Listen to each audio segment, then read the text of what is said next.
Hello everyone, this is Dr. Shijun Wang from Baylor University. Today I'm going to continue talking about the Brahms late intermezzo, opus 118. We've come to number 5 in F major. This is really one of the only 2 major keys in this whole set.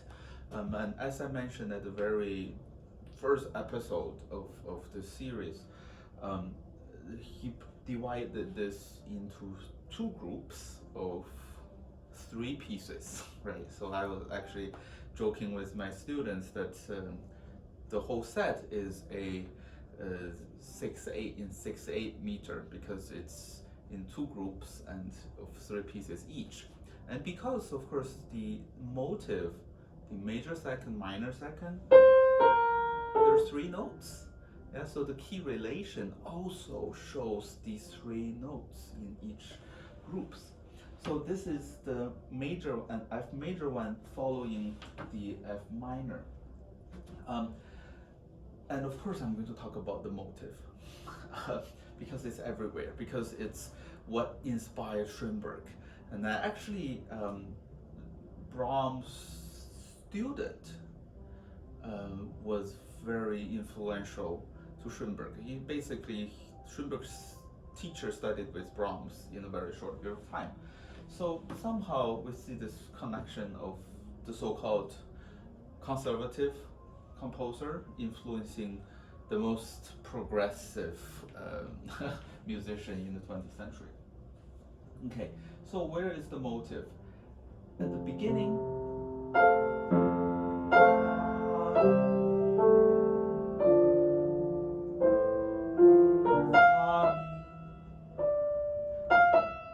that's where the minor second, major second is.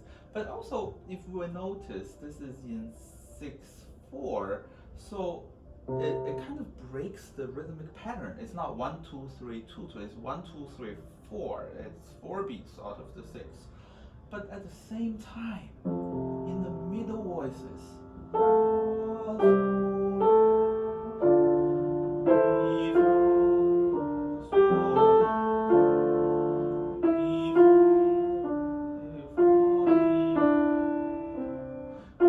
so everything has this motive, but it's almost like they're from different universe. There are one upstairs, one downstairs. They have their own what is it called? The orbit that it's totally not interfering with each other. Different rhythms, different patterns, different note values.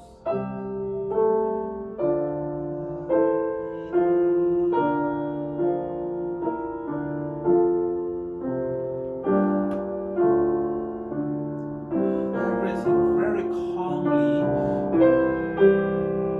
in F major. Yeah, we can actually give this excerpt to any first year theory class, and everyone should be able to put the Roman numeral underneath. Yeah, there's not even a accidental.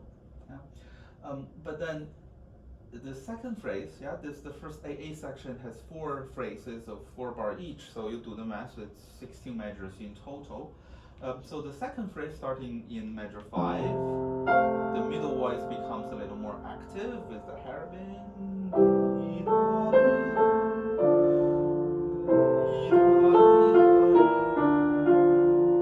And now we have a secondary dominant leading to 6, the D minor, the relative minor. So now we're in minor key. Yeah, and this we're in minor, but we're in natural minor.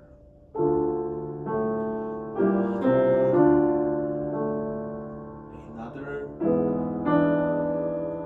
major, we're in A major. Yeah, A major is the dominant of D minor, but turn to minor because A minor is the third scale degree of F. Now we're back in F, but then within 2 measures, we went through quite a emotional journey with minor,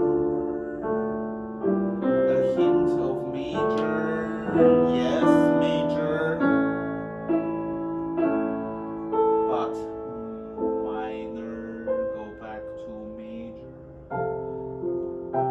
Yeah, but it's kind of like shade, light, the switches very, very often. And then the third phrase and the fourth phrase really is very similar to the first two, but then the third phrase has a more active bass.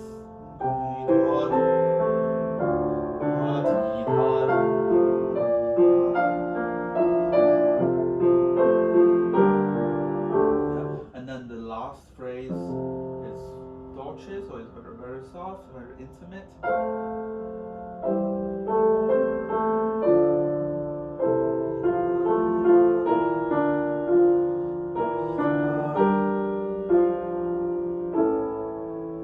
Minor again, and we should be now, expecting that. But here, yeah, instead of B flat C, now we have B natural C sharp. And I wonder what is that? It's a hint of major. It's actually D melodic minor. Yeah, something we rarely see. The second half of the melodic minor actually suggests a major feeling. So we saw this major, and then no, it gets back to the natural minor.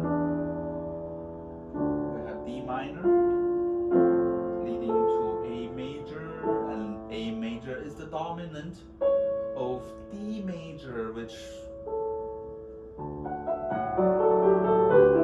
gives us the opening of the B section.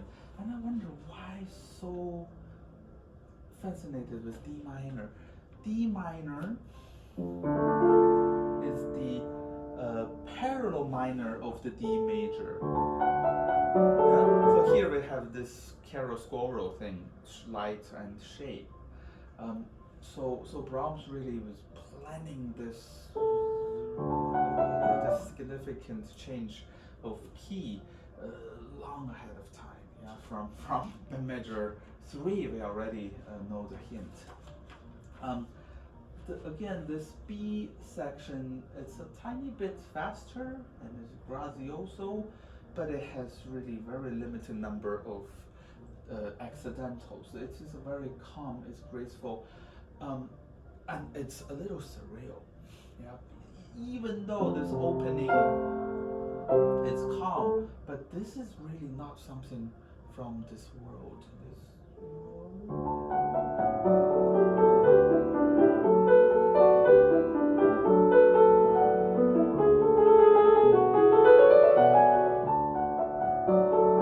Things bristling from heaven. Left hand is boring, da da dee da da dee right throughout, but it's important because while the left hand keeps this, right hand changes from eighths to triplets to sixteenths.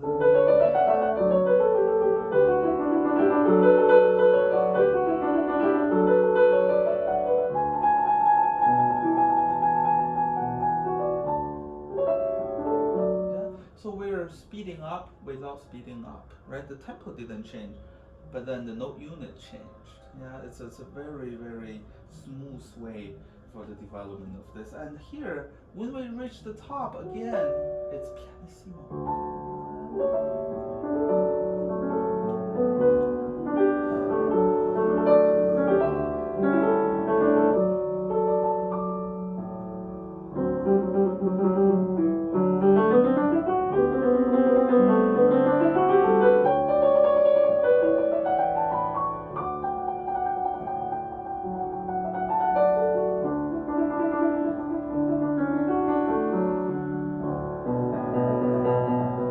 D major.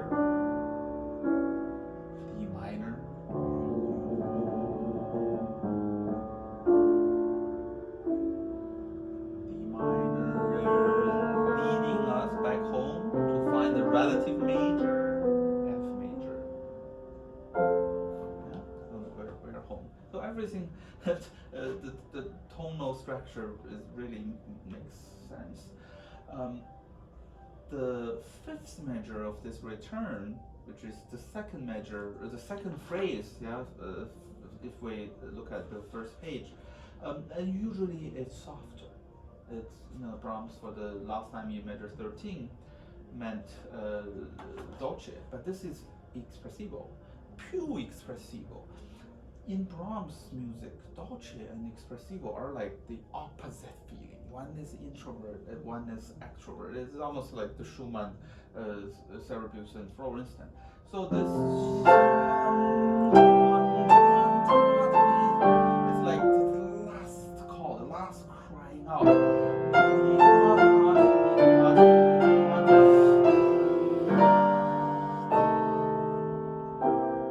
And now we have this motive.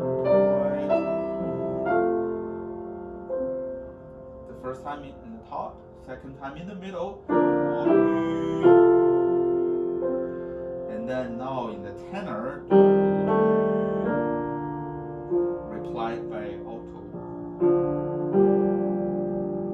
Yeah, for a second it feels like this is the Bach fugue, but everything settles in F. And instead of descending, now we're ascending to somewhere we all know. Okay, it's probably about death. It's probably about a very old soul thinking or summarizing his life. And this is really, from this point, the texture or this feeling reminds me of